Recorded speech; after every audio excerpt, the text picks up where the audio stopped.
മലപ്പുറം നഗരസഭയെ ഇനിയുള്ള 5 വർഷം നയിക്കുന്നത് ഒരു വനിതയാണ്. യുവ പോരാളി എന്നൊക്കെ നമുക്ക് വിശേഷിപ്പിക്കാം. റിൻഷ റഫീഖാണ് നമ്മോടൊപ്പം ചേരുന്നത്. ഇനി ഒരു പുതിയ ക്യാപ്റ്റൻ എന്നൊക്കെ പറയാം അല്ലേ?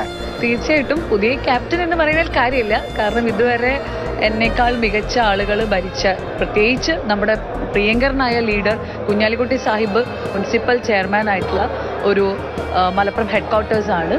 അപ്പോൾ അതിനകത്ത് വലിയൊരു ചലഞ്ചാണ്. അവരുടെ പോലെ അല്ലെങ്കിൽ അവർ ചെയ്തതിനൊക്കെ ഒത്തായിട്ട് നമ്മൾ പെർഫോം ചെയ്യണം. ഇതൊരു വലിയൊരു ചലഞ്ച് കൂടിയാണ്.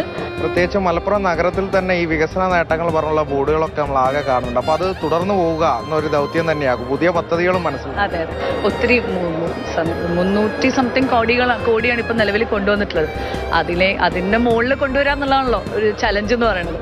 അപ്പോൾ മാക്സിമം ഞാൻ അതിനുവേണ്ടി ശ്രമിക്കും. ഇതൊരു ഓപ്പർച്യൂണിറ്റിയാണ്. ഒരുപാട് സീനിയേഴ്സും റിൻഷയുടെ ഒപ്പം ഉണ്ട്. അപ്പം ഈ യൂത്തും പരിചയസമ്പത്തും ഒരുമിച്ച് മുന്നോട്ടുള്ള ഒരു കോംബോ ആയിരിക്കും അല്ലേ? ഞാൻ നേരത്തെ ഒരു തവണ കൗൺസിലർ ആയിരുന്നു. ആ സമയത്തുള്ള ടീമിൽ കുറേ പേര് ഇതിലുണ്ട്.